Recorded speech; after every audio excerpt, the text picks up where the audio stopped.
UFC 202. Not surprised, motherfuckers. Ladies and gentlemen, we are live from the Isle of Man in the UK. This is John and Mike's MMA This Corner. week I have a special, fantastic guest, and then there's Mike. I have Will Martin, who does the fucking awesome fight picks, and if you look at your screen now, there will actually be a little link to his channel with his fight picks for the McGregor Diaz card, so go in, click on it and watch it and like it and subscribe and comment, etc. Okay, Will, great to have you back on. Love speaking with you, friend. Always great to be back on, and I say we've got a lot of stuff to talk about over in America, over here in Europe. So great to be back on. And obviously, like I said before, we've got Mike back as usual. Mike, do you want to give a hello to everyone? If you want, you can just be quiet. It'd be great. I just want to know what's happening in America. Oh, it's the presidential election. You know, we're doing politics today. No. Fantastic. So we've got obviously UFC 202. They've officially announced UFC 204. We've got incredible Tim Kennedy's coming back fighting Rashad Evans at 205. That's at UFC 205, but then at 185. Then we also have Leslie Smith with the banal tumor incident. There's quite a bit to talk about. I think let's go into Leslie Smith. Ladies first, as I like to be a gentleman every now and then. Lads, Leslie Smith came on and on social media, let's say, and she talked about having a benign tumor, which she couldn't have the funds to have the operation to remove it, and that again comes in with the fighter union as well. Let's also touch on that, ladies and gentlemen. I think that's a good timing for the fighter union. I think that's a good thing for them because they can come out there and say, "Hang on a minute. If we had the power, if the UFC were to recognise us, we would put this maybe healthcare plan into place." The UFC though have said they'll help her out in looking at this tumor for her, which is a good thing on their part. They didn't have to, but let's be honest, if they didn't, it would be bad for them on the media side of things. So. Will, you see any other guests. Go first on your opinions and thought of this incident. I didn't really see too much about it until it was actually on today. I've been on holiday, so I've been kind of relaxing a little bit, trying to take in everything, run up to 202. And this, I don't know how I managed to miss this, but I'm really happy that the UFC have actually stepped in, because I thought if they didn't do that, it was just a bomb ready to go off. They've got a fighter under contract who really did them a solid by jumping in there with Cyborg, because not many people will want to do that. And see, she's got this here, whatever it is. I need to read into it a little bit more, but it was something that doesn't look too nice, and especially in a kind of slight frame that she's got. It might kind of go a little bit easier. But, nice to see that the UFC's did something, but I think that she kind of pushed their hand into doing so by making it public. So fair play to her, because I say all those medical bills and stuff, and with all this talk of the Fighter Association, I've seen her with Couture and Kong Lee, and I think there was a couple other people. But I think it's just nice that the UFC are doing something. They're going to help her out in some way, because I say, oh, that's a lot of money, but hopefully she gets it sorted and UFC help her all the way through this. Yeah, I agree. Will, what's your sorry, Mike? What's your thoughts on this? What's your point of view perspective?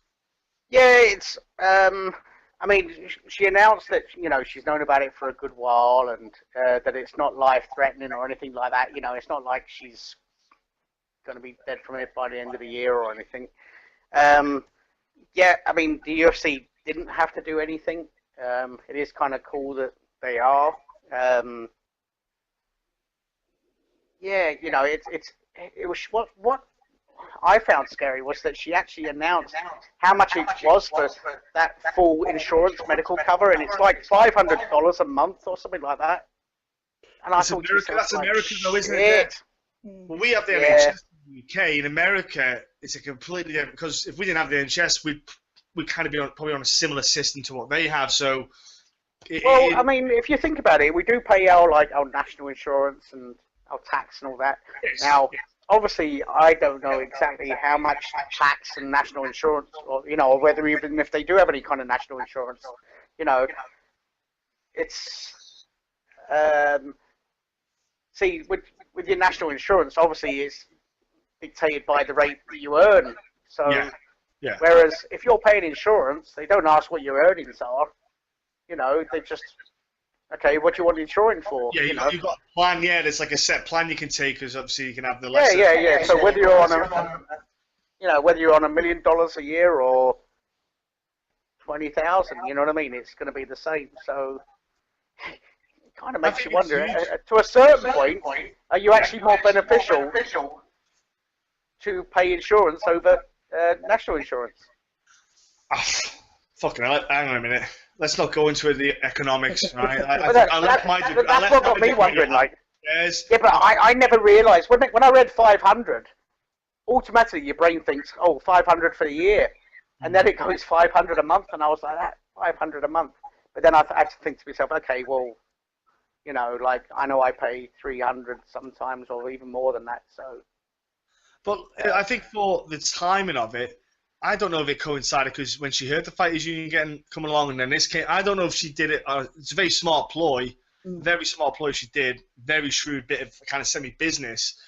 Because let's look at the fighters. Well, it's like a fighters union. Essentially, it's a union, right, for the fighters, which is it's something that needs, I think, to happen. It's been talked about for a long time. This one, though, has got a lot of big names backing up. Guys from the like the NBA, NFL, I think as well. Lawyers who have been in that position before with the major league sports. The UFC wants to be recognised as that big top sport. Okay, they want to be like Dana White said he wants to be the biggest sport in the world. Well, you need to have a union. Let's be honest, because you need to have a balance between the corporation or the company and the fighters need to have their balance. Because at the moment they're like just subcontracted, and it's very, very touchy because you have to bow to the UFC what they want, otherwise you're not going to get in. And I think having that union, hopefully it's early, super early days, but they talked about I'm not saying they attacked the UFC, but they're looking at the UFC because let's be honest, if you don't go for the UFC, angle your kind of your plans or your decisions to the UFC, well, no one's going to really take notice of you because they're the big dogs. If what happens in the UFC kind of trickles down to the other promotions, you know, if big movement happens, big moments happen, it has a knock-on effect. I like that there's guys who know what they're doing, taking this on. Now I think all that happens is how many guys can they get in and girls can they get on this to join in with them and be part of this union, and if the UFC will acknowledge them as a union as well, because if they don't, it doesn't matter. They can just sit there all day and whinge. It doesn't matter. It has no effect with power. I say I'm one of these people. I'm a big fight fan, as you know, but so like I try and keep my head out of all this politics with like a fighters union. I keep an eye on it, but nothing. I don't really read into it too much. I just want to see the fighters get everything that they truly deserve for putting their kind of lives and their livelihood on the line for every fight. So if that's better insurance, medical insurance, more money, just kind of better overall kind of for them all, I'm all for that. I think the guy I think he was on Ariel Helwani's show on Monday, and I listened to him, and this guy looks legit. He looks like he's really going to push some things forward and move things forward, and it's going to really help a lot of people. But see how long it's going to take, nobody knows, but I really just hope they can get everything together. The UFC recognises that they need this if they maybe want to take the sport and look after the fighters and such and such. But just to help the fighters out, give them more money, keep them safer, and just give them kind of a different place to go instead of having the UFC kind of rule everything. Yeah, exactly. That's it. You're right. Rule. They gotta accept they'll have to change some things, and they're not going to do it if there's no one there to kind of nudge them. Let's say, Yeah. let's say nudge them. Mike, go ahead, bro. Yeah, I was going to say, like, so the UFC has obviously grown massive over the last few years. They've exploded. Don't get me wrong, it's grown since it started. It's done all right. It's done all right. Yeah, but not everything else has exploded with it. You know, not everything's sort of filtered down to the fighters. So I think what that'll do is that'll bring the fighters up to speed with the growth of everything else. You know, so it won't just be that small handful at the top just earning. I think even the basic earners will be earning much more pay, and you know, it'll just. I think it'll become more professional right across the board then. I think as well you got to think about when the UFC just sold recently for $4.2 billion. I think that really kind of helped that union kind of stick out a bit more, because I think the numbers out, if you add all the fighters' pay, what they're paid, what they all earn, it's like 15% maybe of what the value is, or what the profit is, or something like that of the UFC yearly, I think it is, something like that. But then if you look at all the other major sports, their earnings, like I say NFL, baseball, baseball's a sport apparently, and basketball, all that stuff. Yeah. To everyone in the UK, they mean rounders. Yeah, their earnings it goes up to like 40%, something like that, of the revenue from the company. So there's a balance there where it's not 50-50, but at the same time, a lot more is injected into it. And I think when you're a fighter and you're sitting there going, hang on a minute, well, those guys who do the NBA, let's say, they play a lot of games a year. Right? They play a lot. Right? I don't know how many it is. Well, I'll do NFL. It's easy. I know the NFL. NFL have 16 games a year. That's just a normal season. That is disregarding playoffs, Super Bowl, whatever. So you can get 16 games a year. You're paid X amount. If you're a fighter, you could have 3 fights a year, but that's it then. You're not getting paid in between. They get a yearly kind of salary.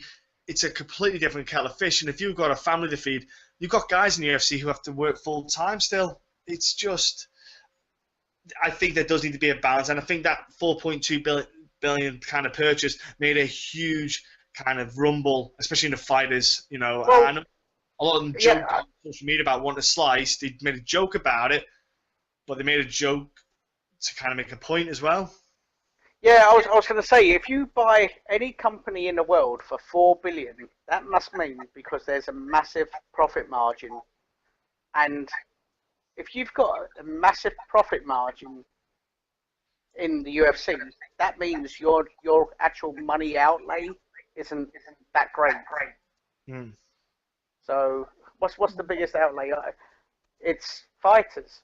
So, you know, or your wage bill. You know what I mean? And clearly that means that wage bill can increase a fair bit. You know, and we're not talking about those top guys, because if you think, I don't know what the roster is at the moment, but let's say it's 500.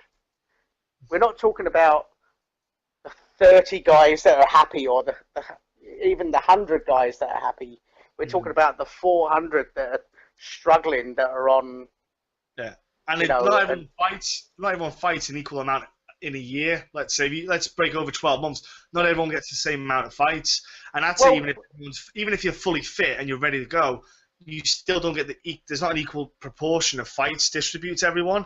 So I'm not saying they should say, right, if you fight for the UFC, you get a guarantee 3 fights a year. I'm not saying that, but what I mean is there is a little bit of slight favoritism towards certain guys fighting because they know they'll make more money.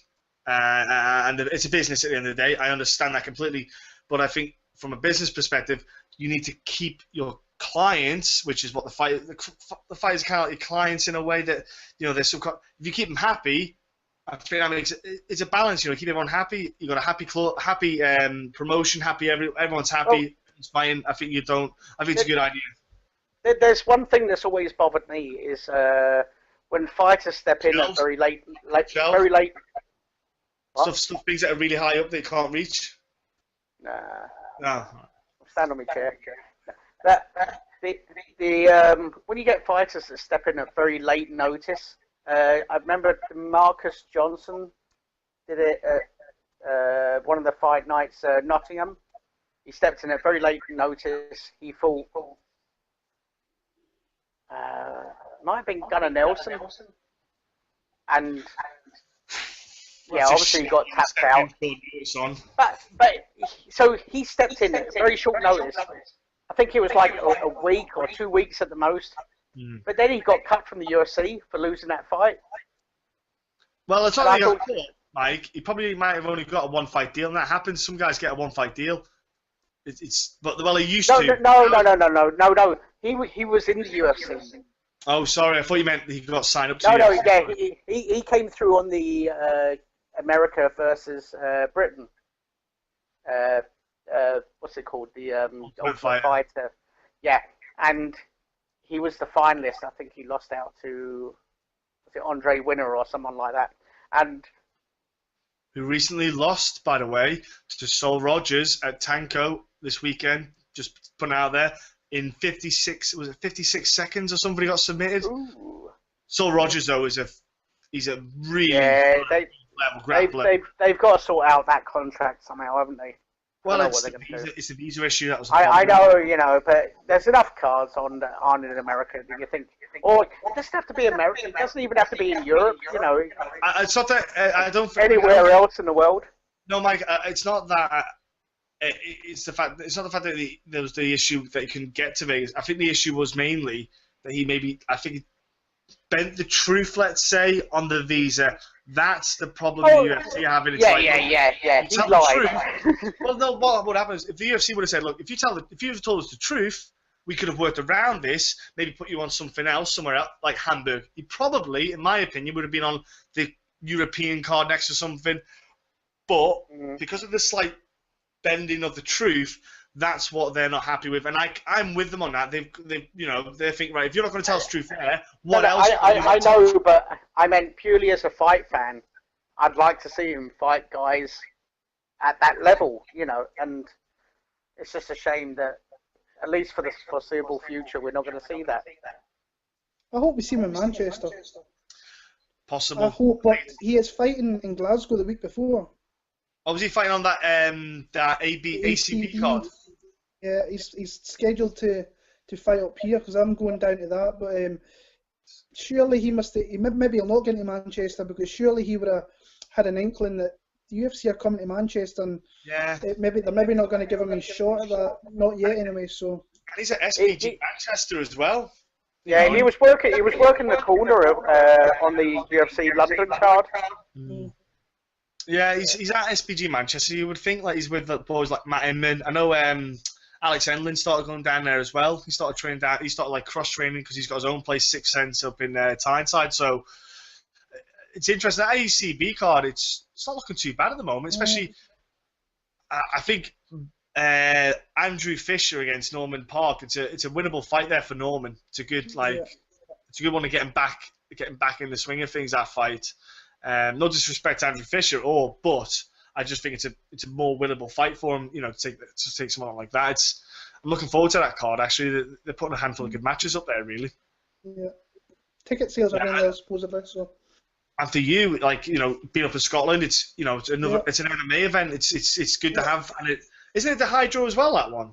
Yeah. It's Hydro. I was surprised when I heard they were going there, but from what I'm hearing, the ticket sales are really good. I tell you what, that Hydro, that's made for fights, that arena. I like it. Fantastic. Yeah. I think it's a beautiful place for fights. Let's go then let's go backwards, I suppose. Let's go back in time. Let's go forward in time. 205, UFC 205. The first fight announced, I've got to admit, I don't think any of us would have picked this fight. In fact, I don't think any of us would have thought these two guys would have been fighting on this card. So like I said, Tim Kennedy is back in the UFC. That's a story in itself. Rashad Evans going to 185, and that's a story in itself. I don't know where to start. I'll tell you what we're going to do. I'm going to go with you, Will. I want you to talk about Rashad. And Mike, I want you to talk about Tim Kennedy. Let's go, Will, first. I thought Rashad, actually, in fact, I thought both Rashad and Tim were maybe both done with the UFC. I thought Rashad had that heavy knockout. And this is probably a move he should have made at least 2 or 3 years ago. Yeah. But when you look at it now, making that move, who's the champion of that division? Bisping. And who has he beat in the past? Michael Bisping. So, and he's only fighting a month after, so he wins impressively or kind of beats a really tough guy in Tim Kennedy. He's got himself, he's kind of throws himself maybe in the top 5, 6 people in that division, along with Robert Whittaker, Romero, Jacare, Weidman, Rockhold. So he puts himself there because he's beat the champion. Will he get Bisping straight after? I don't think he will. But interesting guy to throw in at 185. He's going to beat some guys down there. He's going to beat some maybe up-and-comers coming through that. But he's a nice addition to the division. He's a nice addition to the fight card. And good to see Tim Kennedy back as well. So, Mike, Tim Kennedy, go ahead, bro. Yeah, like Will said, I thought he was done because he did a bit of a Mark Hunt. He went on a bit of a rampage with his comments, and rightly so. You know, he felt hard done by with that fight against Romero. Yeah, which I believe he was. You know, it's the guy didn't get off his chair. You know what I mean? We all know about that anyway. Well, and it was the Reebok deal as well. The Reebok deal was really the biggest part about that whole thing because he was one of the more vocal people about the pay and the whole situation. And the UFC, you know, they didn't appreciate it. It's as simple as that. You know, they weren't happy with it, so they didn't bother matching him up. And he still serves, and he's off. Like, I follow him on Snapchat. I don't know if you do, Will, but the dude's fucking everywhere. Like, every time he's on there, every other day he's in a different country. He's doing random. He's like, dude's funny. Like, I won't lie, he's actually quite funny on it. But you know, it's him being back. Go on, Mike. Sorry, carry on. Like, I was going to say, I really like the fact that obviously he's that military side in the UFC, and as far as current fighters go, I think he's probably about the highest profile military, you know, still fighting in the UFC. So it's good to see him back on that one because they have kind of, you know, fighting for the troops. That has been a bit. Well, I think Tim Kennedy was on the last one. Yeah, halfway on the top. That's right. Yeah. So it's been a while. Like, so they've kind of left out on the back burner for a while for some reason. I don't know why. You know. I think it's they don't have enough guys serving or ex-servicemen. Maybe they got Neil Magny. You've got Tim Kennedy. There is another dude he fought in the UFC and won, didn't he? Last. Yeah, on the last card. I can't remember his name. How bad is that? But I think it's just you need enough people on. I think it helps having the numbers, and I think that maybe that's what's happened. It's a bit of a lapse where there's maybe not numbers, and also they might bring it back. I don't know. But Tim Kennedy being back though, Mike, let's be honest. I think Tim's a tough ass fighter. He can take a hit. He can give a hit, and he's got seriously good grappling. And that's the thing Rashad is. Rashad's got the speed with the hands, which is what that's the only advantage I think Rashad's going to have. Because when it comes to grappling, if Rashad's going to try and take Tim down, Tim ain't a small 185er. Tim is a big son of a bitch. Like, he is thick and strong. It's a tough fight for Rashad to come into, but it's going to be. And also, Will brought up about how Rashad's got a win over Michael Bisping. He's actually got he actually put the first defeat on Michael Bisping's record, which actually pushed him into going down to middleweight, because Bisping always said that he'll stay light heavyweight until he loses, and then he'll go to middleweight. And that fight was actually quite controversial. You know, that was very sort of did he or didn't he sort of thing.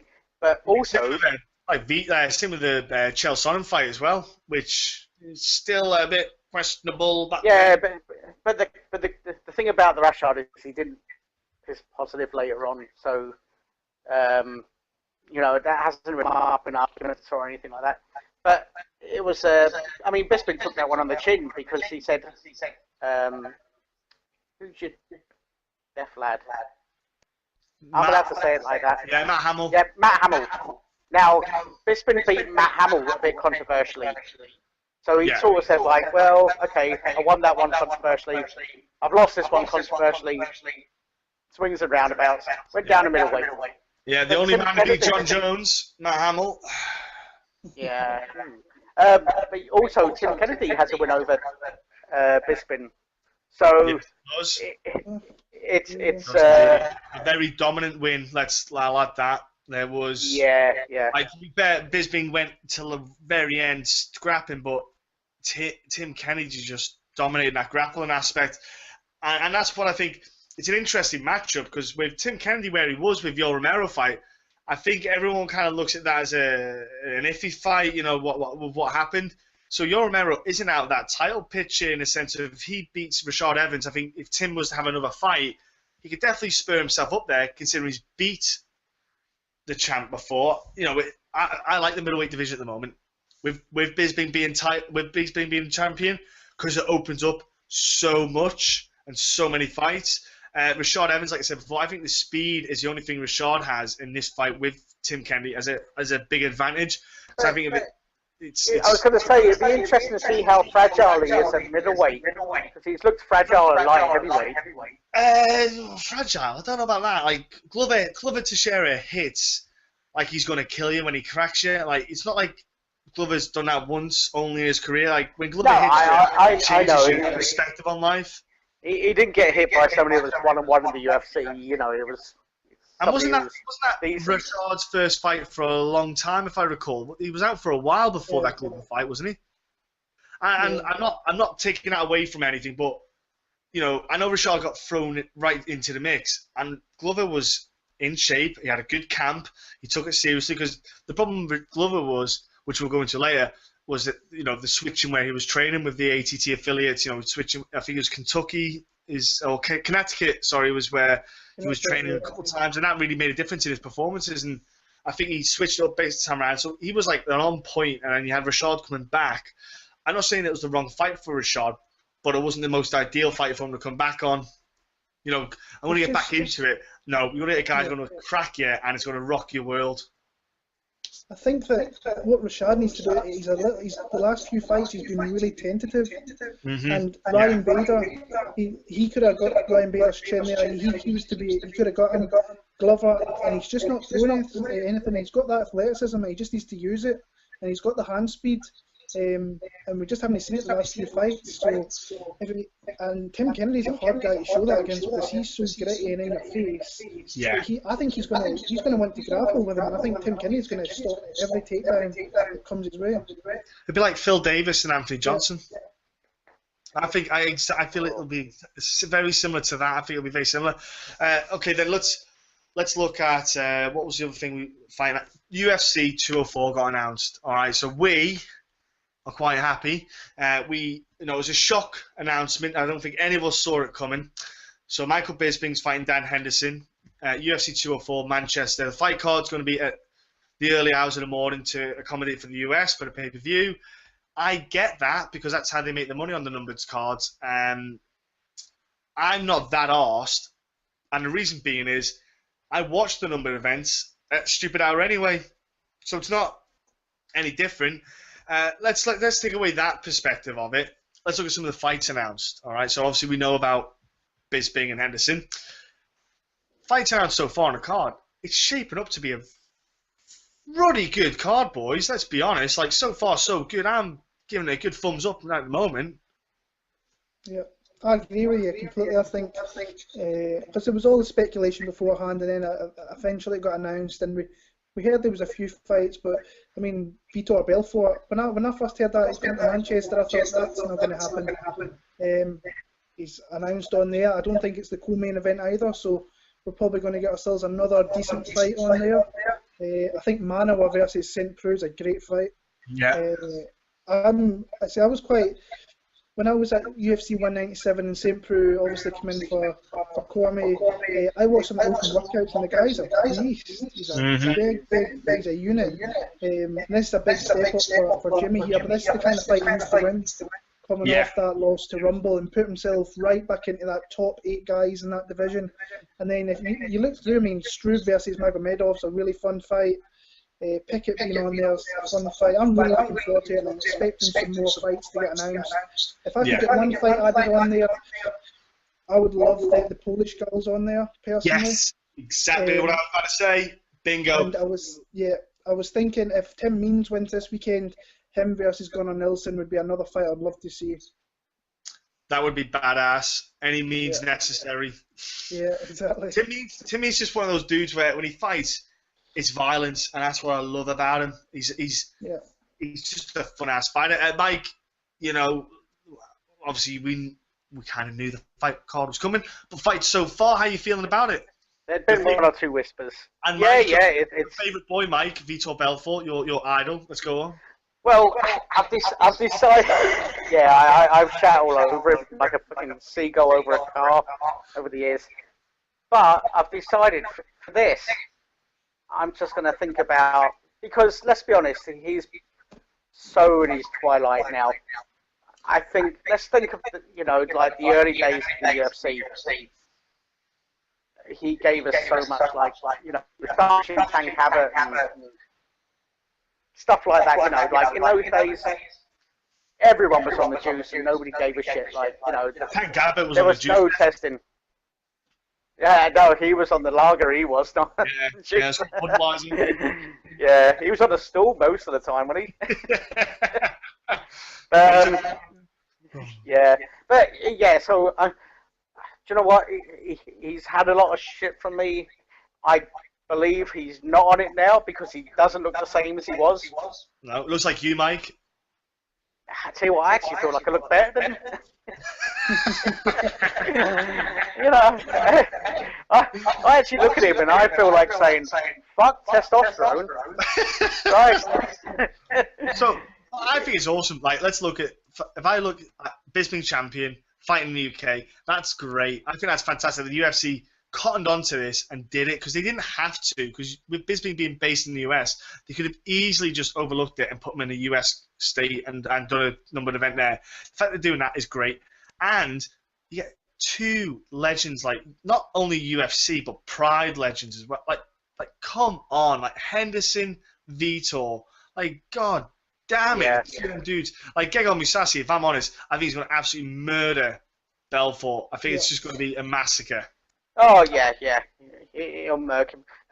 Unless he comes in like he does sometimes from time to time, where he just seems to, forget the script.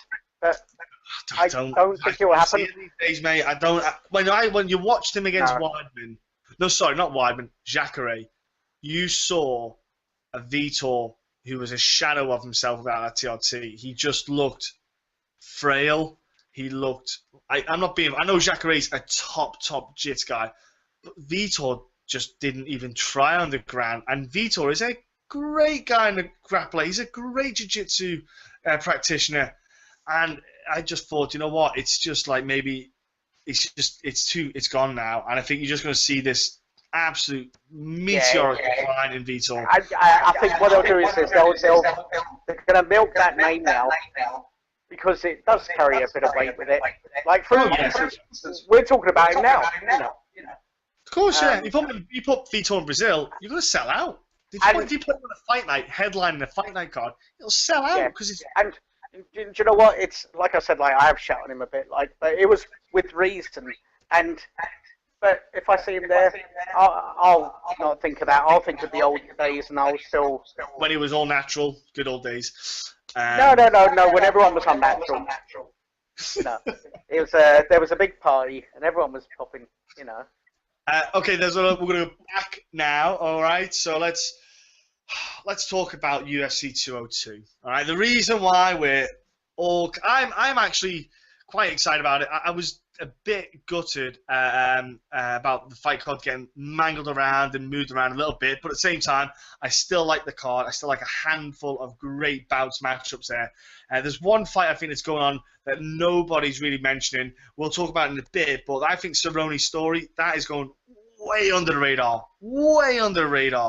But we'll get into that fight a little bit later on. Like I said before, Will did awesome little breakdown of the card and analysis. We're not going to do every fight ourselves. We're going to pick a handful of fights that kind of stick out to us, fights that tickle our balls, basically. That's what I like to say. So, Mike, for you, what kind of fights are you looking at on this card that you're going, yes, please, I want that, 2 bags full? Mike? Mike? Are you there, Flower? No? Okay, Will, at the start of the card, what fights are you looking forward to? Well, the one thing I'll say about the card is the newcomers that have come in, actually, when you watch the newcomers and the short notice fighters, you're thinking, well, they're not that great. But the ones that have come in are actually quite, I think, after these fights, potentially if they go to divisions where, there's a couple of guys that shouldn't be in the divisions they are at the minute, they'll have good kind of careers in the UFC. I've kind of got my eye on Marvin Vettori, European guy, coming out of Italy. I've been looking around this week. I thought he was a welterweight, but he's fighting at middleweight for this fight. Yeah, he's stepping up weight class, yeah. Yeah, but this guy, we've seen. I think I watched him 2 years ago at UC MMA against Bill Beaumont, And Oh no, was it? I thought it was BCMA. No, oh, it could be UCMA. You're right. Yeah, it could be it's right. one of the One of the it's two. yeah. Yeah. And you could see he was a little bit green there, and Yeah. he's went on, and he faced Jack Mason. That guy's Yes. never a tough guy to fight. No. He's moved his camp from London Shoot Fighters to King's MMA. Yeah. So you're only going to see this guy progress. Yeah. Faced Igor Araujo last time, and he starched that guy. And Araujo he's maybe not one of the best fighters out there, but he's tough, he's scrappy, he's veteran. Yeah. And he's hard to put away, and he put him away inside about 50 seconds. Yeah. I like this debut for this kid. I think he's going to, once Uda comes out being aggressive and looks for the clinch, he's going to put him down. He looks to get the fight in the ground and just the shit out of you, and I think that's what he's going to do in this one. 185 or 170, whatever it's at. I'm with you. He has come on leaps and bounds from that Billy Beaumont fight. That fight really showed you the meteoric development. It looks like that kid. He grows and develops like that. He seems like he's probably one of those guys that you show him something and he will just, it goes in. And he has been super impressive. Especially beating Jack Mason. Stopping Jack Mason is a very good thing to have on your record. Like, to be fair, to go from Beaumont losing, who was a young kid himself coming up, to then going for someone like Jack, who was super experienced. And if I'm honest, I definitely had Jack winning that fight, in my opinion, before the fight started. I was like, when he won that, I kind of went, that kid, there's something about him. That kid's changed. And you're right, Will. That is a hell of a fight to look forward to, that kid. And I know it's 185, and you know what? He's going to just learn. But I think it's a winnable fight. I've not been impressed by Uda at all since he's been in the UFC. I'm not saying that he had maybe certain fights that favoured him well outside when he was down in Brazil fighting, but it does happen, and I think that might be the case. Well, you look at the people they faced. I mean, he faced Collier in his first UFC fight. Before that, he faced an ex-UFC veteran. But then he was fighting guys with like really padded records and not much experience. Yeah. Vittori's facing Jack Mason, who's had 50 fights. And Araujo's had about 30 as well. So the guys been in there with experienced guys. So I think he's going to handle this guy this weekend. I really do. Yeah. And I think he's quite heavy-handed, good with submissions. And I was looking at the odds earlier on, looking at a few bets at the weekend, and his odds are really good, like double chances, like you can make good money off him winning by submission or KO. I can't remember the odds off the top of my head, but I'll be throwing something on that, no doubt. Yeah, I think he's one of them ones. He's definitely one of them ones that will go under the betting line that people won't expect. And I tell you what, you can make it definitely a couple of quid. Mike, are you back with us, or are you still? Yeah, I am now. Yeah. Oh, you're there. Right, here he is. Fucking hell, where did you go then, Deaf Boy? Right. Yeah, it all went disco here. Okay, now, right, Mike. Like we said before, any particular fight, do not do the main event. Do not be. No. The one that I'm like really looking forward to. Not me. Actually, I'll rephrase it, Mike. Can't do anything from the main card. Right, let's do the prelims, Mike. Let's work from the prelims. Go on. Right. Well, can I go to Neil Magny? Yeah, you can. Yeah. Yeah. All right. Yeah. So. Neil Magny against Lorenz Larkin. Yeah. I think that's a stonker of a fight. Neil Magny, who can't do almost anything wrong in my eyes. Okay, he had the Damian Maia thing, but who doesn't get murked by Damian Maia? And Lorenz, I think he's been a bit unlucky in a couple of his fights, but I really like him at welterweight. I think he's a handful for anyone. And this fight, I think, is a stonker of match, and I reckon it could even be, up there with the best fights on the night. Well, they've made that the Fight Pass prelim main event, like the showcase fight. Yeah. And I think I think that on paper should be a very, very, very good fight, right? It should be on paper. We've seen of late that sometimes it doesn't happen and it's super annoying. But like Neil Magny, I tell you what, that dude is very good at managing his range with those arms.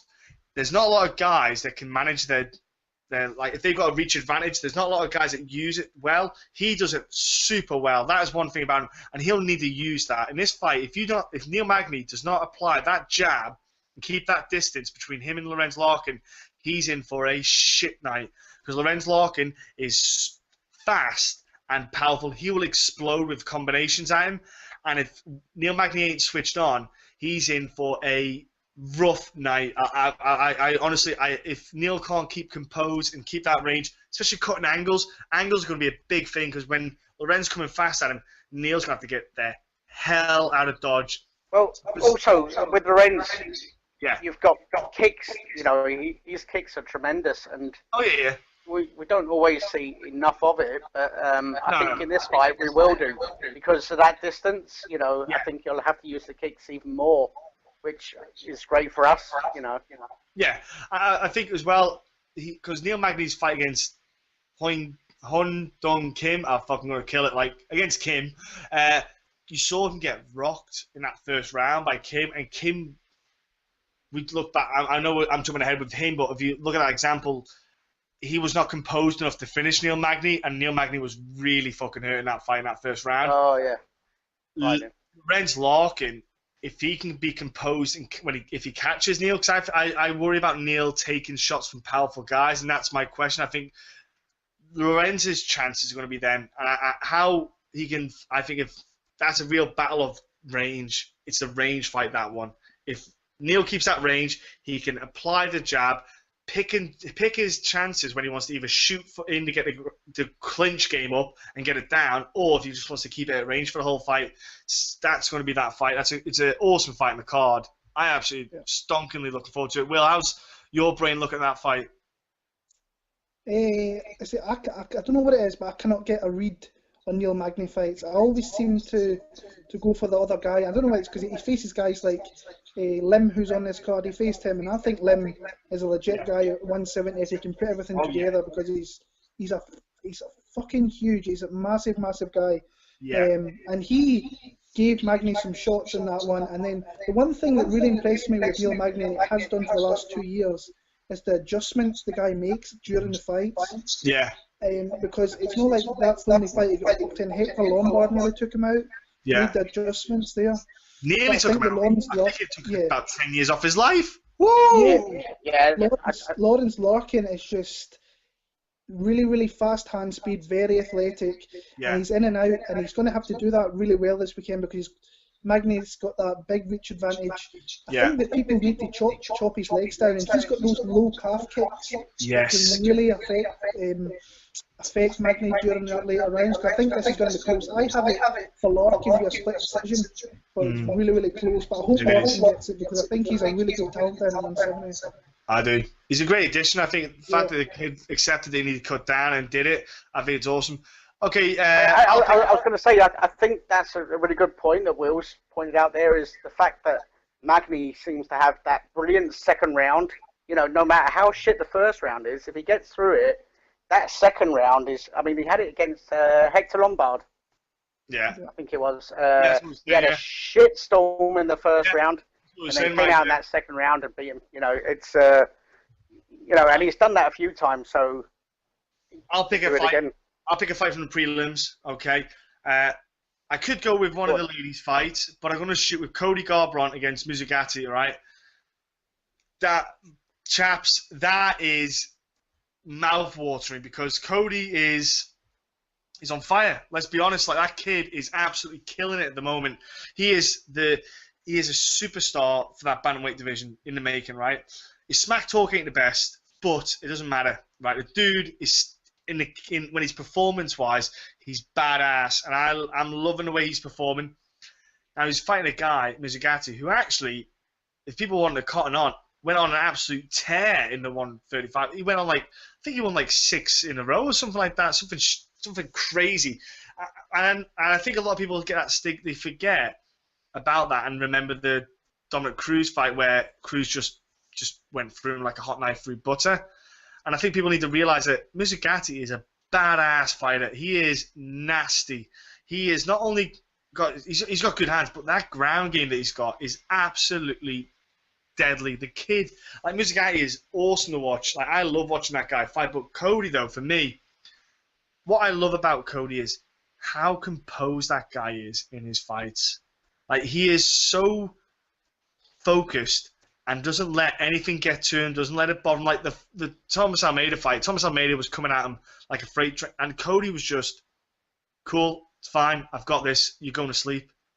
And I think that's something that you can't, I think that's those hours that he's put in the gym with the likes of Benavidez, Faber, Chad Mendes, even TJ Dillashaw. Those hours that he's been in the gym with them boys has brought that to the forefront in this fight game, which is why I think sadly for Mizugaki, it ain't going to be a good night for him. I think Cody's going to have an absolutely cracking bout, and I think it's going to be another star-like performance from him. Yeah, I'm thinking that with a win over Mizugaki, especially a good win, he's off to Dominic Cruz land. But there's too much smack talk. There's too much talk between Cruz and Garbrandt anyway for it to not happen, really. Yeah, and it makes sense, It's... Now, Will, I know you don't like Cody, but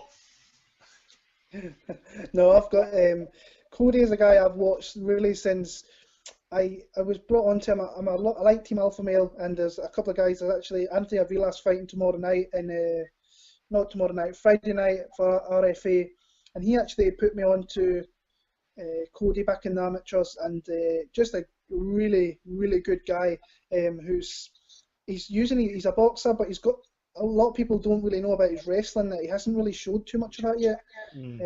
But I think it's the fight here. I would love to have seen this in the main card. It's definitely, there's a couple of fights on this card that could easily go in the main card. Yeah. This is one of them. But I can see what the UFC are doing here, putting him on right before the pay-per-view, especially what happened today, pushing him. There's going to be more eyes coming in before this pay-per-view. And, I mean, Mizugaki, good technical boxing, just overall one of those veterans that it's hard to face, no matter who it is. If you're coming into the sport, you've been in a long time. But he does lose, and he does get stopped by elite guys. I think Sterling, he will be elite. I think he's on his way up there. Cruz is elite, Faber's elite. I believe that Cody Garbrandt is elite, and I think if he really wants to get that title shot here, he needs to come out and do what Dominic Cruz did, basically, Mizugaki, and come out and starch him inside that first round. If he does that, I don't see why he doesn't get a shot. I think TJ Dillashaw should get the shot, but I think Cody could jump in front of him if he does that. I think he can jump in front because of the talk between Cruz and Garbrandt. I think that really, because I'll be honest, you don't hear a lot of TJ Dillashaw asking for that rematch enough, in my opinion. Like if I'm TJ and I feel hard done by because it's really close, and to be fair, it's a bit wild because that fight was close as anything, razor thin. If I'm TJ, I would be campaigning. I would be on Twitter. I would be going bananas for that rematch. But you know what I think? I think the obvious is going to happen. I think they're going to do Faber against TJ at some point. I think that's something they would like to do. I think that is something they want to do. And I think they'd all be happy to do that fight as well. I would imagine they might even put it all on the same card. You'd have exactly. Cody. So if somebody drops out, Well, it's also as well, like you said, Will. You nailed it. How they put him on before for free with Cody. You put him as that main event. He gets all eyes on him. He puts on if he puts on a great performance, I'm not saying he's going to. Like, he could lose. Anyone can lose. Mizugaki is legit. He can beat him. But let's say Cody does get that starlight performance. Then everyone's going to go, who's this kid? You stick him on a pay-per-view card. People will want to watch him. They'll want to pay because they'll have to see him for free. And again, you stick on that Faber TJ. You've got that great kind of rivalry stuff going on. That will sell. Those two storylines alone will help sell that card. Even though they're 135ers, I'm loving the 135 division of late. There's absolute diamond fights to be made in that division. And I know Caraway is going to be sitting there a bit miffed, but he doesn't talk enough. Like Caraway doesn't. I was going to say, you need to make that noise. Caraway's like Tate. The two of them are so alike in the sense that they're too passive aggressive. They're not, they'll talk a little bit, but they're not doing enough online on social media, and that's what works. You need that social media for them. Let's go back to Will then. Will, pick one now. Should we go to the main card? Look, I won't lie. There's some awesome fights. Like, I love Courtney Casey, who we met in Scotland, against Ronda Marcos. I also love Raquel Pennington against Elizabeth Phillips, because I think Raquel Pennington's going to beat the living snot out of Phillips, in my opinion. Raquel Pennington, since her loss to Holly Holm, has looked awesome. Yeah, I agree. Completely agree. I mean, and every fight she's getting better as well, and she's showing different wrinkles to her game. Submitting Ashley Evans-Smith, and then she get in there with Kahea, who's tough, and she had a bit of a struggle in that one. Should have went through a little bit easier, but she's shown, even Holly Holm, she could have beat Holly Holm that night, because Holm was nervous. And she was close. She gets botched. Yeah. I tell you what, she is one of those girls, I think, is one of the... She's certainly, people aren't really noticing enough in that 135 division, but she's just creeping along. She's doing her thing, and I tell you, I'm loving it. I'm loving the way she's fighting at the moment. Again, Courtney Casey, like, my thing for Courtney Casey, she's got a lot of potential in her. I just hope we get to see it. Ronda Marcos had a very good performance in the last fight. She's come back pretty quick. I'm not saying there's anything against her. I think there's, again, if Courtney can keep that range, because she's a tall girl, that can be a problem for Ronda, because Ronda does not want that. Ronda needs to get close, because if she doesn't, Ronda just gets picked apart. She's a big girl as well. Courtney's she's big for 115, and I mean, she fought, I think it was maybe a month ago in South Dakota, and she destroyed Stanshu. Marcos faced Liebberger in Ottawa, and went through a hard 3 rounds in that fight. Yeah. So a fresher guy, a fresher girl, a bigger girl. I think it's a very close fight. I'm leaning Courtney Casey in that one, but I was impressed with her in Scotland last year. I thought she come in 10 days' notice against Jojo, and that was a wild place to be in. And she picked up 50 Gs in that one as well for fight of the night. She did the fight after as well, so she puts on good fights, and she's a tough girl. So I was going to say, she definitely had that first round, didn't she? She came out and basically threw it at her, like. And she went and trained with Joanna Jędrzejczyk in Poland. Like, that is gold. That makes sense. That is gold dust, training with that. You know, like, just from a striking perspective, what you can learn with that girl. And just that also, it kind of rubs off, you know, you're around that kind of winning mentality, that winning kind of success. It definitely pays dividends. And it might have changed her mindset a bit when she goes into fights. She might, you know, I think Marcos... Well, I was going to say, if nothing else, your defense gets better. You know what I mean? It's even if your offense doesn't improve, your defense definitely does. Just to survive those sparring sessions, you know what I mean? It's right, Will. So, Mike, we're going to go to the main card. Will, pick a fight. Obviously, the main event. We're going to exclude the main event. Let's pick a fight from the main card, Will, that's getting your juices flowing. I think the main card's pretty decent looking, considering. Yeah. They've had some hits, and there's a couple of newcomers that have come in the first 2 fights. Yeah. But the fight that I'm looking at as being really close, really competitive is the co-main event, is Rumble versus Glover. Really good fight, very, very, very good fight.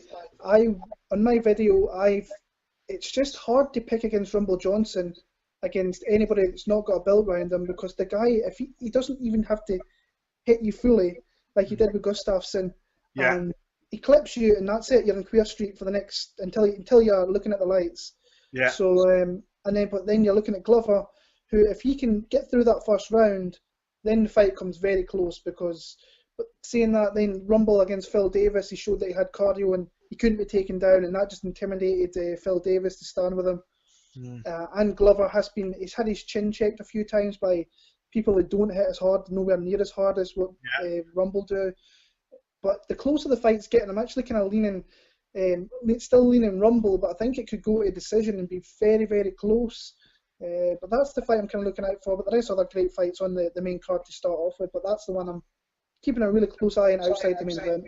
Yeah, and that's a fight, again, that I don't think it's getting looked at enough either. No. You know, obviously Diaz and McGregor are just going to steal the whole show, right? And we know this. But that fight is goddamn amazing. Yeah, them 2 dudes kill people when they crack them. The 2 of them are just possibly 2 of the highest hitters or hardest hitters in that light heavyweight division. Like Jimmy Manoa hits hard as well. Like, but those two dudes hit hard, and it's exciting. But like you said, but one thing Anthony Johnson's mentioned before is about the conditioning side of things. Yeah, he's had a longer camp this time, and he's worked specifically quite a bit on the conditioning side of things. I think obviously he took notice and recognition of the Daniel Cormier fight. He's looking to adjust it, and I think that's a good thing, especially going into this bout because Glover went those 5 rounds with with John Jones, and he was not stopping. Like, the dude had good conditioning, considering, especially if you're losing in a fight. That's when conditioning plays a big factor because when you're getting cracked and getting worn down, you tire a lot quicker. Glover looked in really good shape then. He's looking in good shape now. I'm with you, Will. He has been tested though. His chin, like, look, Ryan Bader wobbled him, him, chicken dancing almost, chicken legs. You know what I'm saying? I think Glover, if he really has to get through that first round, I think he really does. He's not going to take Anthony down. He's not going to get the takedown because he would. I think his ground games are a lot superior than Anthony's, but I still think if he can just weather that first round storm, could he maybe then start to take the edge? I think if he goes past the first round, I think he might end up seeing a decision, in my opinion. But I think with Anthony Johnson, when he hurts you, his follow-up is probably the most brutal follow-up there is in the UFC. Not only does he have that one-punch striking, like, knock you into next week power, but his follow-up, I think, is the most ferocious in the UFC, I think. Killer instinct he's got. Very good killer instinct. Yeah, nothing seems to miss. It's like everything seems to land, and and he knows that he doesn't have to wind up the shot. He knows that he can let it travel 6 inches, and it's gonna, knock you off. I'm probably going to favour Johnson as well. Like, I'm favouring him just slight. Like, there's no way there's a big gap because Glover didn't go on an absolute tear and win umpteen fights in a row to get to where he is by luck. The dude is legit. Will, that's your pick. Awesome. Love it. Mike, on the card, bar the main event, what's the fight that's tickling your fancy then? Well, clearly I was going to say Anthony Johnson. Yeah. But of course, I'm going to talk about my man, Cowboy. Donald Cerrone against Rick Story. I'm kind of a little nervous because Rick Story is a nightmare for anyone. And although I haven't said that, I love Cowboy at welterweight. It's like he looks better at welterweight than he did at lightweight, and he was pretty good at lightweight as well. It's and he doesn't come in big as welterweight. He said he drops just a handful of pounds. Just a couple pounds. Just doesn't drink a bottle of bud. Just doesn't. Yeah. He has one less beer and has a poo before weighing. And that's it. But at welterweight he looks like he's pretty damn ferocious, like, and against Patrick Cote, he did to Patrick what no one else has ever done, and Patrick's fought them all. Stopping it was huge. I'll be honest, because I was speaking to James Lynch. I had James Lynch on for that card because it was in Canada, and I was Cote all the way, and there's no disrespect to Donald Cerrone, but Cote looked fucking awesome at 170. Cote was in great form, and then Cerrone I was blown away. Couldn't believe it. Yeah, you had Cote coming down from light heavyweight originally, and Cowboy coming up from lightweight. So I was thinking, this isn't two welterweights. This is a lightweight against a middleweight virtually, and it didn't seem that. Yeah, it seems that I think Cerrone's now cotton on to just he's having a lot more fun without the weight cut. I think mentally that's putting him in a great position. And these fights as well he's having, there's nowhere near title implications, which I think is another factor, because I think when it gets to that area, it definitely gets in Cerrone's head. As much as he may, like he's just said it himself before, he's had those mental battles, and I think that's something Cerrone's made for fun. And I think the UFC need to cotton on to this and say, you know what, we're going to put fights on that's going to be fun. I'll tell you one fight I would love to see is the guy who else is fighting on the card is Cerrone and Tim Means. I was just going to add, if Cowboy's going to win a title, I think he needs to come in on like 1 week's notice. 1 day? oh, like where you're on the same card as somebody, and as the title fight, and you literally step in because somebody's I don't know. positive or something like that. So he doesn't have that camp where he's just torturing himself, because he does torture himself during fight camp. But Rick Story he hates it. Is that guy who has got wins against some of the top blokes, but then he loses matches to guys that he shouldn't be losing to get. He is. If Rick Story turns up, I favour Rick Story. But if he doesn't turn up, obviously he's going to be. I don't. It's hard to pick this fight because you don't know which Rick Story is going to turn up. Because Rick Story is such a tough fighter. He is hard as nails, and he is so. He's so resilient and it's just so persistent. I don't know where I'm going with this fight. I'm finding it really hard because I'm like, I want to pick Story, not because I don't like Cerrone, but I just think if he can be the Story I know, he'll win this fight. But then again, if Cerrone turns up like he did against Cote, and also Cowboy does best when he's in fights where he doesn't have to go looking for the fight. If he's got somebody that wants to give him that fight, again, as long as they're not a champion, then he performs, It's, and with Rick Story, he's not going to have to go looking for him. Rick's Story will bite that gum to shield his eyeballs. and he'll crack. Oh, exactly. Rick Story, though, he's moved gyms, and it's going to bug me to death because he recently moved gyms over the past zillion. And he has improved a tenfold. Like you could see it as well in the past few fights, and that's something that made me change my mind about who to pick.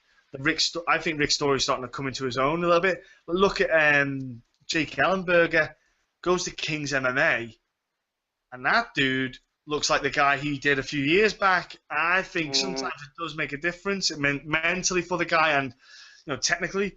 So, do you know what? Fuck it. I'm going to say Rick Story. I'm going to go wild and pick a Rick Story on this one. I've got to go for me, man, Cowboy. It's. I want to see him carry on in that welterweight division and see how far he gets. He'll carry on if he loses. I'll carry on if he retires. I'm going middleweight now. Oh, I'll tell you what. He could go in there looking like John Wayne, and I'd still pick him. Look, my fight for potentially fighting the night on this card has got to be the man who's starting off the card, right? Mr. Tim Means against Sabah Humasi. Now, I am made up. Humasi got the step in. And we obviously had a little tweet about this because Peter Queeley was talked about, and I was like, look, I hope that dude does not get in. Only because he's got that link with Conor McGregor. I understand, but at the same time, that dude is called the showstopper because he stops a fucking show happening. 8 wins, 8 decisions. I don't want to see a dude that's going to get a decision. I want to see a dude who's going to finish. And Humasi, outside the Ultimate Fighters, I think he's went 3 in a row and all finishes. That dude hits hard, is game for a fight, and that's what the kind of matchup you want with Tim Means, because those two are just going to go at it, and it's going to be fun ass fight to watch. They're going to be 2 dudes, and also, Humasi just won his last fight, a couple of weeks ago. He's in fight shape, good shape. I think it's a good. I'm happy he got in, and I'm happy he made. I think the UFC made the right choice because I think this one could be a fight of the night where the 2 of them just beat the shit out of each other, and it's just red faces at the end of the day. It could be. I say the only reason I thought Peter Queeley was because he's in Vegas, and I think from what I hear, he was offered the fight, but there was something happened regarding that. And then you brought Humasi to me, and that's really, to be fair, that was the 2 guys that probably was going to get the shot anyway. And I say I watched Humasi a couple of weeks ago at Titan. The one thing that I just don't like is this is a massive step up from Patino. Oh, yeah. Because Means is a dog, and he just stays there, and he's willing to give a shot to get a shot. But Humasi hits really hard. So whether maybe Means tastes a bit of what Humasi's given him and then maybe decides to change the game and take him to the floor, I just think everywhere he's got that little bit of advantage. I think he's just a better fighter, better IQ, a little bit more of a better striker, along with being a better ground guy. But Humasi hits hard, and when you've got that in your arsenal, that can change the fight in just one shot. So it's a good fight, a really good fight to start off the main card, because it could be really quick. Means could get him really quick. Hamasi could get him really quick, but it could get into a dogfight, and if that happens, then it's just that's where Tim Means comes out, and it can just be a really, really fun looking fight. I see a clinch. I think if Tim Means can get the clinch, I think that's the winning. If you can get that clinch in, his clinch game is just it's horrendous. If you're in the clinch with him, you're not in for a good time. And I think that's where he wants to be, because that stops Humasi planting and banging. And that's, for me, that's where Tim Means can get that win. Especially like you say, Matt, if he wants to get down to the ground, clinch, trip, down, there you go. I think the fact that, you know, he's got no pressure in this fight, I think, you know, coming up, you know, stepping in, I think that can only help him. You know, the fact that he can just go in there and go for broke, see what happens. You know, I think he's hoping to have a gunslinging match, you know, and we'll see. But I think there's a possible 50 Gs going in there somewhere. Right, lads. Main event time. The rematch that originally no one wanted, but now for some reason we're really pumped it's happening. Even I wasn't that amped about the rematch, but I'll tell you what, I wasn't that keen about the rematch happening so quick. That's my point. I think it was happening. I think if that happened at 200, it would have been a landslide in opinion for Nate to win. Because I think there's no way you can improve in 3 months the kind of flaws and gaps that happened. Okay, so we've got Conor and Nate. Mike, what's your thoughts? Yeah, okay. I love the fact that he's had more time to work on this. And also listening to Conor in the interviews, because we all know what Nate can do. You know, we all know how Nate can win. We don't really know how Conor can win. But what Conor's been saying in the interviews is the things that I've been saying is like, okay, Nate's durable, but his face isn't. You know, his face does break up. You know, there is that possibility of a doctor stoppage or referee stoppage in this fight, being 5 rounds. You know, and I like the fact that Nate is saying he is durable. I'm not going to go in there and knock him out. You know, I am preparing for 5 rounds in this one. Whereas normally he does talk about first and second rounds. You know, in this one he is actually mentioning 5 rounds again and again, which I like. You know, which tells me that he is going to go in there and try and use speed and movement and just, you know, I hope he's going to involve his kicks a lot more in this fight. I think in the last fight, I think he threw, was it 2 or 3 kicks at the most? I think it was. It was nowhere near enough. So yeah, and I've got as this has got nearer and nearer, I've actually started to believe that Conor can actually get this one now. Before, especially for UFC 200, it was Nate Diaz all the way. But as it's gone on, yeah, I do believe Conor can get this. You know, he's saying all the right things, you know, which he didn't incorporate last time. I'm to and fro simply because it's not that easy to pick who's going to win it. There's no clear front runner this time round. Even though the way it went down last time, Faraz Zahabi did a phenomenal breakdown of this after the fight, right? Phenomenal. And he was right. Conor McGregor got in that fight and panicked when Nate didn't budge. When he cracked him and Nate stood and looked at him and was like, right, what are you going to do? Is that it? Now he's expecting Nate not to budge. Well, it's not that. He always was the bully, like Faraz said, and that was so right. Like Conor was the big one, the bully, cracking people, they crumble. And this time it didn't happen, and Nate was like, right now it's my turn. And Conor panicked, went for a really poor double leg attempt.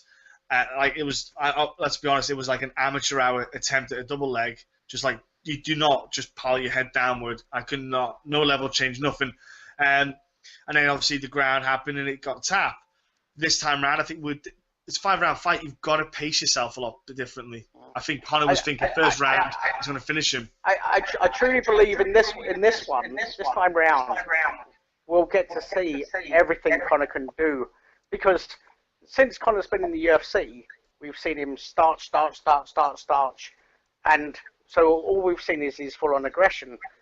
But in this one, we're going to see like all his range of movement, you know, what his distance fighting's like, what his defense is like, you know, what his stamina's like. You know, we haven't really seen what that's like. You know, what is he like at pace himself? What's he like in round 4 and 5? You know, and I'm super looking forward to it. 4 or 5, Mike? You think it's going to 4 or 5? You think it's going all the way? I think it's going to 4. Okay, and you think what's going to happen in 4 then? Connor's going to win it? I think Conor can win this. I think he will. I think it might actually get stopped on cuts or, you know, a doctor's stoppage. Like, you know, doctor gets called in and he says no more. I don't see Diaz quitting. Well, we know that's not going to happen. Now, Will, buddy, I've listened to your picks. I know you're picking the man himself, the man, Conor. Give a quick description of why you're picking him. Obviously, it's not that you're writing off Nate Diaz. It was a you had to pick someone, you picked him. But give a quick reason why for people listening, because obviously I put the link in for your picks anyway for people to watch, but go ahead. The reason I kind of went with him, I like he's been fully focused on this fight since this fight. Literally a couple of days after there was talk of this rematch happening, and he hasn't been coming to press conferences. He's been in Iceland. He's been getting ready for this fight since the minute he lost that fight back in March. I just think he underestimated Diaz a little bit. I really do. And his toughness, his durability, just his all-around game being... I just think that the length of Diaz really hurt him as well. And when he realised in that first round that... I thought his first round was just... When you watch it back now, I kind of cringe at it a little bit because he was throwing everything into those shots. And if he keeps... He doesn't have to do that. He just needs to kind of keep it steady. And Diaz is not going to come in and really engage with Conor that much, because Conor, although he's a 145er, he cracks hard, and he can... I've seen a lot of people say this week, he can't knock out Nate Diaz. That's complete and utter bullshit, because if he lands the right shot, he's going down. Anyone can knock anyone out, let's be honest. Yeah, Nate Diaz, the one thing that he does do, and a lot of people kind of made the misconception with the first fight, McGregor clearly won the first one, but it wasn't as runaway as what people think it was.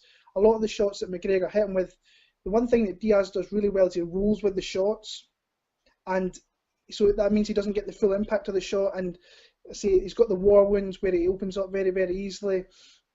But the kind of roles of reverse for this one, everything seems to be, all the pressure's on Conor McGregor. He needs to win this fight, there's no doubt about it. But Diaz is doing all the shows, he's doing all the kind of promoting for this fight. Conor took a back step with that. I like the structure that he's got in place with the people that he's brought in. Now, he's not going to do improved leaps and bounds with the people he's got in, but he's got that familiarity with the amateur boxers that he's brought in who are the same size with the same length of reach. So he's in there. I mean, he's brought Dylan Danis in. You're only going to improve with that guy, rolling about with that guy. I just think he's going to put it all together. I think he's got his weight and everything where it needs to be. He's got George Lockhart with him there, so that's only going to be another plus. And I just think the accumulation of shots, what I think he needs to do is he needs to implement the leg kicks a little bit more, because we've seen Dos Anjos absolutely wreck him. And then he needs to get Nate Diaz coming in, because when Nate Diaz is moving away and you're throwing those shots, he rolls with them.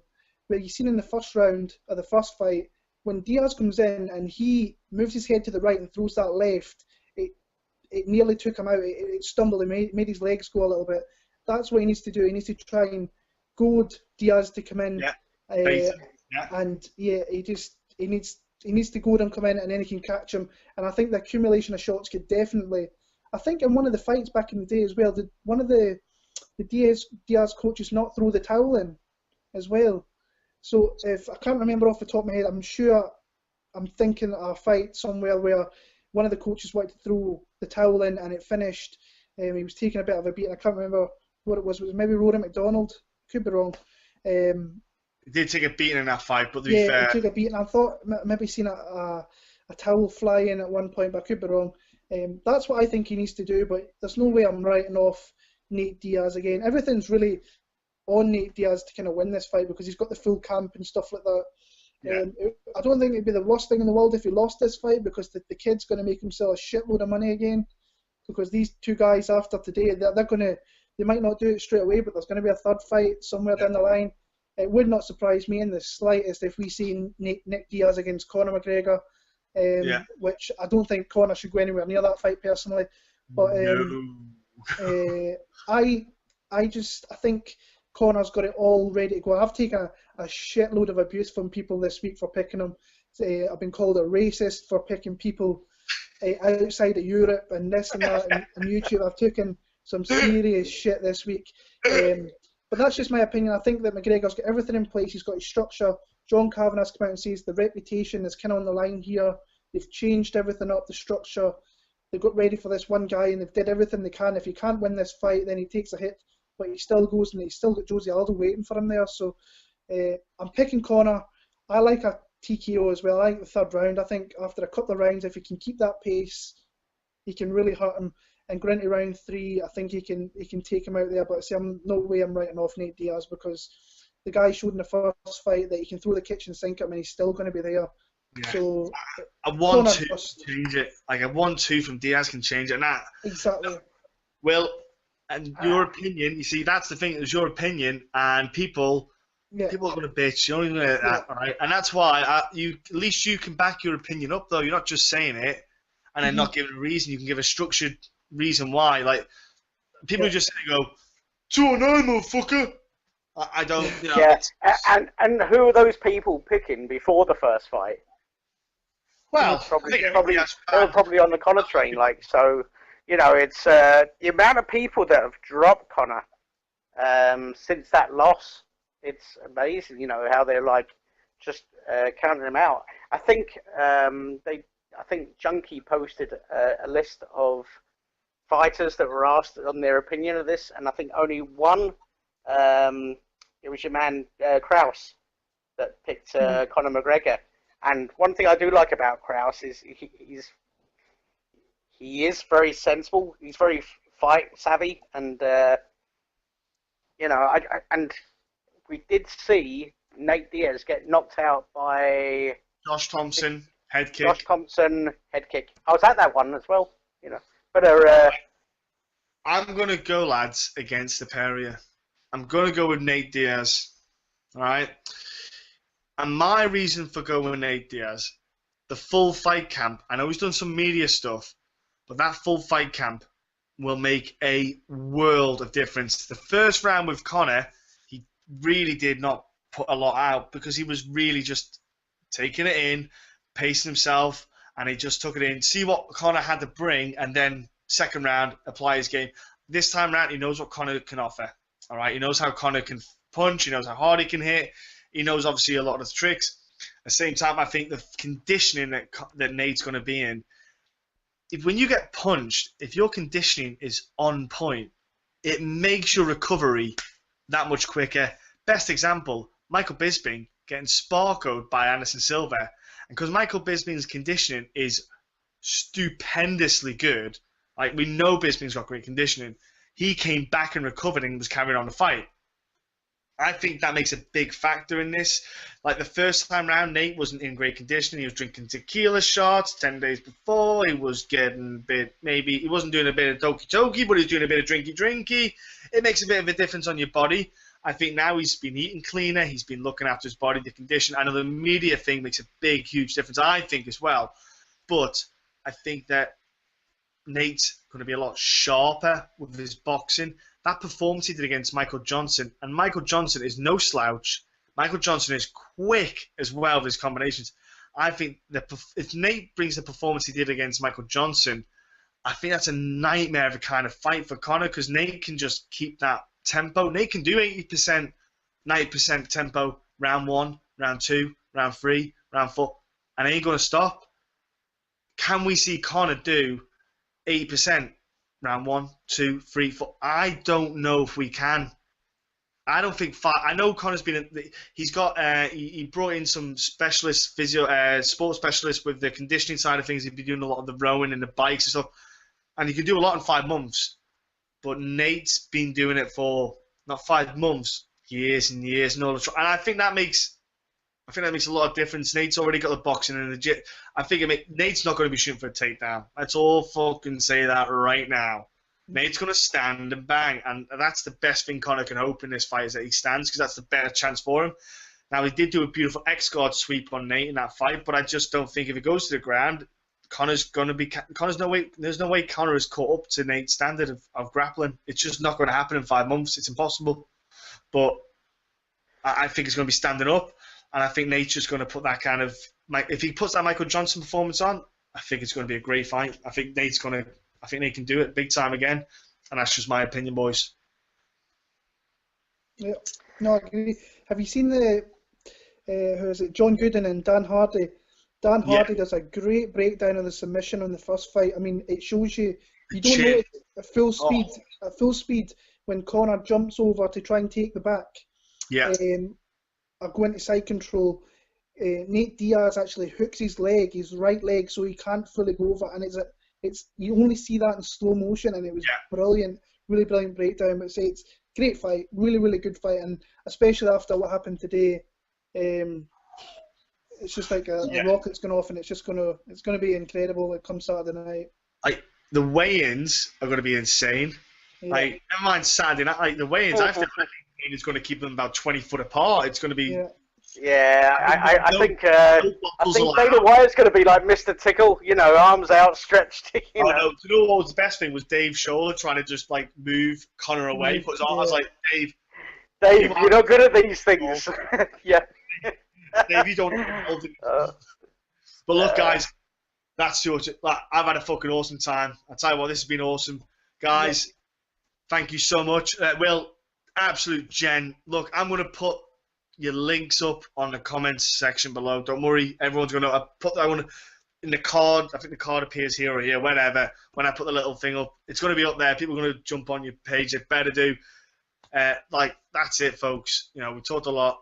It's been fucking awesome. I hope you've all enjoyed it. We certainly have. Thank you from me. Thank you from Will. Thank you. And thank you from Tony Mike. Cheers.